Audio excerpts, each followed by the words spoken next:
What's up, my brothers? What's the deal? This is your boy K Solo. Yes, indeed. How you doing, guys? I hope you guys enjoyed the story that I had. Well, you could say yesterday, because right now it's like, what, 5 o'clock in the morning? Yeah, it's one of those days that Solo can't sleep. You feeling me? So, yeah, man. So I'm going to hit you with this story, man, because I know I have been telling you guys no stories. It's been like about almost going on 2 weeks now since my last story, and that was not even a story. That's was something that happened for real, and I put it in the story, and then she came out like about, I think it's like 12,000 right now. So yeah, man, So I'm sorry about that, and believe me, I haven't lost my roots. Okay, I know what the people love the most, and that's my stories. So that's why I'm gonna take you back in the late '80s, middle '90s, something like that, until that happened. You know what I'm saying? To the end. I think it was in the middle '80s. I mean middle '90s.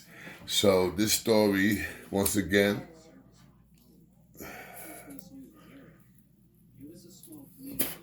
some names are protected. Some names that I'm using are protected. Some names I can't mention. Some I could. Some of these people are dead right now. Some of them are just probably lost or living in their lives or whatever or in jail.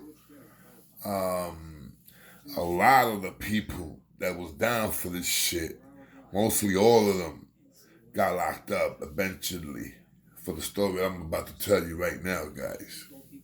You feeling me up? The story I'm about to tell you, a lot of those dudes, mostly all of them at a 1 to 100, I say 9%, they all got locked up and the rest got killed or like I said, got locked up or escaped through the lines, some shit like that. But these are stories that are very well known, and this is the lady that I knew myself. Well, I could say a lady, but back in that time, she was a girl. She was in her, I could say, early 20s, and everything caught up on her, like in her late 20s, I heard. You feeling me? I was upstate when that happened to her. So, this story is about a girl, okay? This girl, remember, yesterday, I talked about the beautiful woman, about the woman, how important the women are to the man. They are they key to the life. You feel me? Without the woman, forget about it. I know without the man, also forget about it. But the woman, come on. We plant that seed. They the one that takes care of the tree, and the tree is the baby, the life. You feeling me? And that life continue going and producing until, you know what I'm saying? So they are the key of life, man. And nowadays they don't even need no sex to have babies. All they gotta do is just go to a hospital and blah, they pregnant. You feeling me, guys? So don't get it twisted. The girls don't need us nowadays. They just love they men like we love our women. You feeling me? So it's not like it was, man. And big time salute to the women's, man. It's not like it was. Like I said, it was slavery. And then it was being a woman. That's how bad it was. You feeling? So anyway, but I'm gonna talk to you guys about the modern woman, the ones that didn't give a fuck, the ones that was do or die, the ones that was nothing but prone loci, out of control, suicidal, big time terror. Better never ever touch anybody. Never did no harm. She used to use other people to do it. You feeling me? It's a story about this girl. She used to live in Brooklyn. I don't know what part of Brooklyn. I didn't know her back in that time when she lived in Brooklyn. Her name was Tina. Pretty, pretty, pretty, pretty, gorgeous Puerto Rican girl, man. I'm talking about gorgeous black hair, that little beautiful long black hair, curly to right here, beautiful body, like about 125 to 126, 127 pounds. Nice body, firm, just like a guitar, bro. Looks like a guitar, excuse me, like a guitar. Real beautiful. I mean, the best that God could make. That's how beautiful she was, bro. Because like I said, I got to meet her when she was young, her 20s. But when I met her, she was already a fucking terror, bro. You feeling me? And I met her in a party with a dude that used to work for a guy. The dude It was my man, one of my man, not my man, but he was, I knew him and stuff like that. He invited me to a party, and that's how I met the girl's man. And he was supplying homeboy. So that's how, that's how I went to the party. He threw the party and blah, blah, blah, whatever, you know what I'm saying? But to do that through the party, the girl that was in the party it was her, it was Tina. Tina's boyfriend threw the party. You feel me? It was a boyfriend, nigga that had, that was doing his thing out in the streets. Like many of her boyfriends. Feel me? Anyway, the story went like this. This is what flipped Tina. This is what Tina became who she was. How she what made her a monster and what made her so fucking evil and so wild. Let me tell you, this girl, like I said, gorgeous and everything, was from Brooklyn. She used to go out with this dude. And this dude was not a big time drug dealer. He was not your 50 bundles a day type of guy, not even your 30 bundles a day. He was like maybe a 15 to 20 bundle a day man. You know what I'm saying? He used to sell for himself. He didn't have nobody, so whatever he used to get off the bones, that time was probably 30%, so whatever. So the dude used to make his money and save his money, whatever, and he was comfortable, you know what I'm saying? He had whatever, feeling me? He was not nobody big, not even close to big, just living comfortable.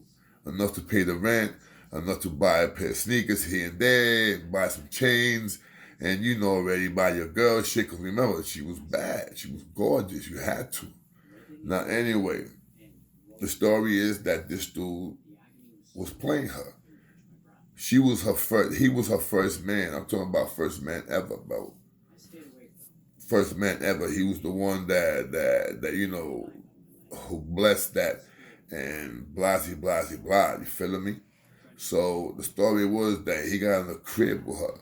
He took care of the crib. She was living with him. They lived for a couple of years, but the same couple of years that he was living with her, he was playing her crazy fucking dirty. The more money he was making, the more he used to stay out and splurge and go to clubs and go to topless dance clubs and whatever. Make a big mess of herself and denying poor Tina. And Tina was the type of girl that used to respect the nigga. Tina used to go out to the store, was one of those girls that used to go out to the store, and they had dudes talking, everybody used to stay quiet. Even the fucking girls, used to have a group of girls talking, they all used to stay quiet when Tina used to walk by. Because that's how bad she was. Bad. So like I said, Tina was from Brooklyn. And her man kept playing her, bro. I'm talking about playing her. Until one day, talking about she hold this shit down, bro, for a couple of years with this dude because she loved him, bro. It was her first man ever. The dude popped her. She was a virgin, man. She was a virgin, bro. So she was in love with this dude. She would have gave him anything he wanted. But she couldn't get him a kid. Because there was something wrong with her that she couldn't get kids. Because, after a couple of years, you want to go find out what's going down. You want to know, what's going on. They found out that she couldn't get babies. She couldn't have babies. I don't know. I'm not a doctor, so I can't say what she had. She couldn't have babies. So the next thing you know, oh man, battery's low. Hold up, guys. Shit, she couldn't have babies. Hold on, I don't want to fuck up my man. I was supposed to do this. And I forgot. My bad, guys. My bad. So like I said, she couldn't have babies. You feeling me? So you can't blame homeboy because homeboy wanted babies. You know what I'm saying? He wanted babies also, man. So. But I mean, if he did love her, they could adopt some kids, man. You feeling me? He could adopt a baby, but sometimes that's not, it's not the same of having your baby, your blood. You feeling me? So I don't know how true it is. I don't know how facts it is, but I think that somebody told me that her ex-man, had another girl pregnant. You feeling me? The girl was pregnant, Now she didn't know about this, or I think she found out, and she warned the dude. She said, "Yo, the next time, that's it. It's over, and then some." That's what I heard was her exact words. It's over and then some. You feel me? She threatened him right there, bro. Right there was the first threat. And then some. Now, this dude probably was not listening to Tina. When Tina said, "Yo, if you play me again, I love you to death. But if you play me again, it's over." You feel me? It's over. And homeboy probably thought, man, fuck that. She ain't leaving Papi Chulo. She ain't leaving Big Daddy nowhere, but she's just stunting. You feel me? That's what Money Grip thought. That she was just stunting. You feel me? That he was not gonna leave her. Hold up, man. I'm trying to fix this shit. This wife's not letting me do what I wanna do, man. This shit is dead, man. Hold up, guys. Hold up, man. Let me see if I could do it like this, guys. I'm so sorry, guys. That's my word. I'm so sorry, man. Hold up, man. This shit is fucking annoying. Well, I could do it like this, then, right? No, I can't because I still gotta charge it, man. I still gotta fucking charge it, G. Oh, man. I'm gonna have to hold it, man. Anyway, yo, like I said, Tina couldn't have a kid. So somewhere down the line, this is something that I heard that who had a kid with another girl. I'm not sure if Tina found this out or she didn't, or I don't remember. But another girl came out pregnant from him. So I believe Tina found out and threatened this nigga, say, "Yo, I'm gonna let it be. This is gonna be the last time. I love you to death, but if this happen again, I'm gonna leave you and then some." Remember what I said about the then some. What happens? A couple of months passes by. You feel me? A couple of months passes by. Tina comes home early, about an hour early. You feel me? You know where I'm coming with this now? She comes to the building and she sees this, like a Chinese, like exclusive mix. She was mixed with something Korean. I mean Chinese or Oriental something, bro. She was mixed with Oriental. Bad girl. She walked past Tina. Tina looks and says, "I don't remember this girl living here. I don't know this girl." So you could tell. You know who's living there, who's not living there. If you've been living in the building for a couple of years, that's one thing. You would know who's new, who's not new, who's visiting, who's not visiting. So this girl was strange. She was out of her limits. She was out of her weight. And she had a banging perfume. Banging perfume. That perfume did it. What happens? She goes into the apartment, she puts her key, clock, opens the door. First thing she get, boom, that hits in her face. The perfume of the same girl that walked down the stairs.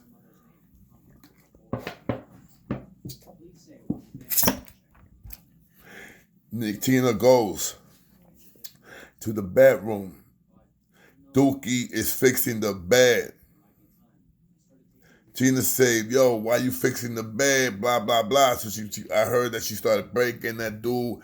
Dude never seen her like this. This is the story about her when she used to live in Brooklyn. That she screamed at the dude. Never did that. Never did that, bro. Never. She was always, "All right, honey, I love you. Please stop it." And remember that he just had a kid with another girl, or the girl was pregnant, something like that. Boom, and she told them. What happened? She said, "All right, I'm going to give you a chance." After she flipped and smacked him up, she acted like like he said, she acted crazy that day. That's probably was the breakdown, bro. Right there must have flipped her, bro. I said it. Some of my friends were saying it. That must have flipped her right there, yo. What she did. She said, okay, I forgive you. Played it off like everything was good and everything. Remember, she was a bad bitch. She met this dude that always used to holler at her when she used to come out the train station. This dude was always, yo, what's up, mommy? One of those, pretty boy dudes and shit that be out there doing crazy shit. So she meets up with this dude. So she starts talking to this dude, and this dude's like, yeah, mommy, I'll take care of you and all that bullshit. And, and Tina was there, like, okay, blah, blah. Yo, she was faithful, but remember, she had enough. So she started playing with Homeboy. Oh, yeah, Tina was playing the same games that Homeboy was doing, hiding the salami. But she was stashing it. You feel me? It's a difference. She was stashing it. So what happens? Tina starts talking about her man. Yo, this nigga this and this nigga that. This nigga got so much money in the house. He always saving. He's cheap. Blah, he blah. He got jewelry. Now, dude is getting thirsty. He steps to, yo, what's up? Let's get that nigga. Nah, I don't want to do that, And this dude like, yo, what's up, man? Do you love me or do you love him? And whose arm you in right now? Mine's or his? So he kept on. He kept on, blah, blah, blah, what's up, blah. Kept on giving her the masoko. You already know, kept on giving her the love and all that stuff. What happened? He finally got her to flip. So look what she does. They had it planned. She was supposed to be going to work. Once she go to work, she was going to leave the door open. You feel me? Remember, he was swinging. He wasn't working. He was swinging for himself. You feel it? For himself. So Tina, this was the setup. Tina was going to leave the house, go to work, regular time, but she was not going to lock the door. She was going to leave the door open. So niggas were supposed to come in the door. And that's what happened. Niggas came into the crib while he was sleeping, walked him up with a pistol whip. But the bang! Nigga, oh. I heard that did that nigga dirty, man. I know one dude, I think, if I'm not writing the story, one dude went to jail for that. You feel me? I think there was 3 dudes. I heard that one or two went to jail about that. That was years ago. That was in Brooklyn. You feel me? So this is something that they was telling me. You feel me? When I first met her, when I first met Tina in the Bronx, she was chilling with this dude that he was doing his thing, but he was working for somebody else, and she was that dude's woman. So what happens?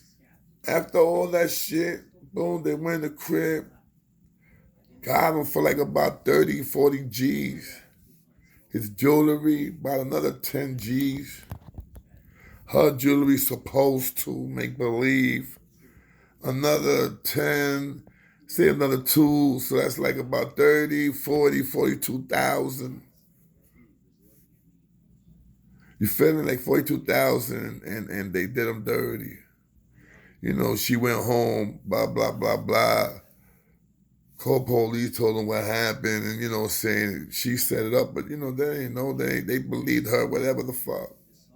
That's why she got the name the Black Widow, because she was doing some foul shit. So I heard when I met her in the Bronx, and this was like 88, 89. No, 89, I was a state. I think it was 80 when I came home. In 85 for my first bid, 86. I believe it was 87. 87, I think it was. Yeah, because 87 I was not in jail. I was in jail for 85. 86. I know I didn't meet her. It was 87. It had to be 87. So boom, in 87, I meet her in the Bronx. I meet her because I know this dude, and dude used to, work for this other kid. I ain't gonna say no names because so like I said, some of those people died, some of the people were in jail, and some of the people just I don't know what the fuck they had. You know what I'm saying? Grandfathers now, so and back in that time, remember that was her crew. That was not really my crew. You know what I'm saying? That was his crew. So anyway, and this is how everybody found out what she was like, bro. So I meet her and I say, yo, in the party, I'm saying, yo, my brother, who is that girl? He said, yo, chill, Solo. No, Junebug at that time, chill, Junebug. That's the dude that, I'm working for his wife. So I'm like, damn, son, she is gorgeous. He was like, yeah, she bad, right? And I was like, yeah, son, banging. Boom. What she did, bro? Bro, when she came to the Bronx, I heard that she did, remember, her man that she loved, she set him up with that dude, and they murked them. They took the little 42, 45 thou, whatever he had in the house, a couple of grams of this, couple of grams of that, whatever the fuck they took everything, and she blah blah cried, whatever the fuck, and I think they got one or two dudes for that. I'm not sure, I don't remember, but I know they didn't catch her man. Her man didn't get caught. What happened to her man? The dude that murked the other one, I heard the same thing happened to him. She set him up with another dude.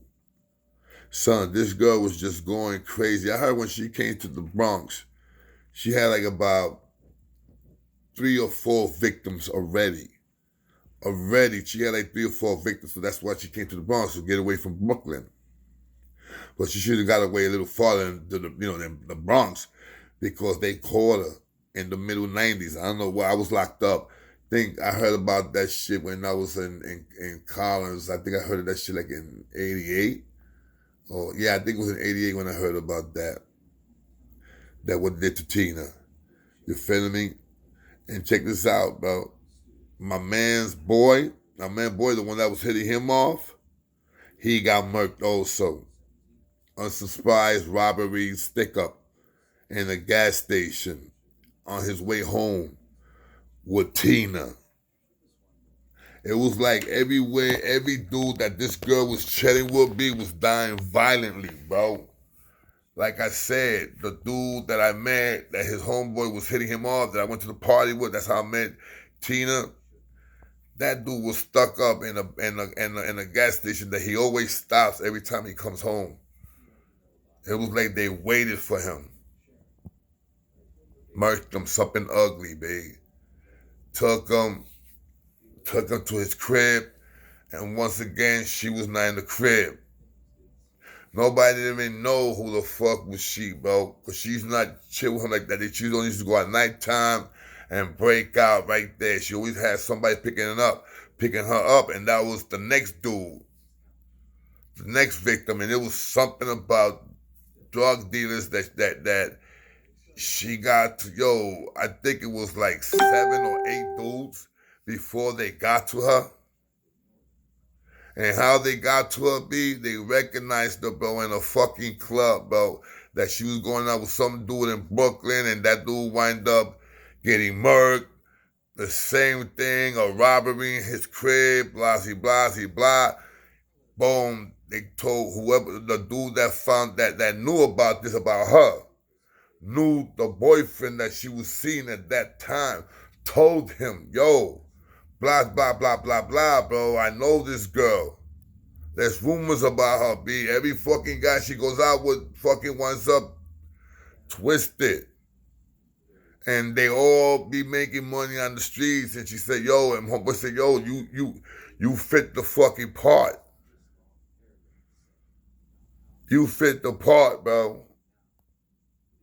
I believe it was 8 dudes, B, that she fucking tortured, bro. She used to tell the dudes that used to do it, yo, torture them first. She never was there. She never did nothing, bro, but all she did was just tell you niggas, and she was so bad. She was so gorgeous that dudes used to melt and do whatever they wanted to do, bro. I mean, whatever she wanted, they used to do it, bro.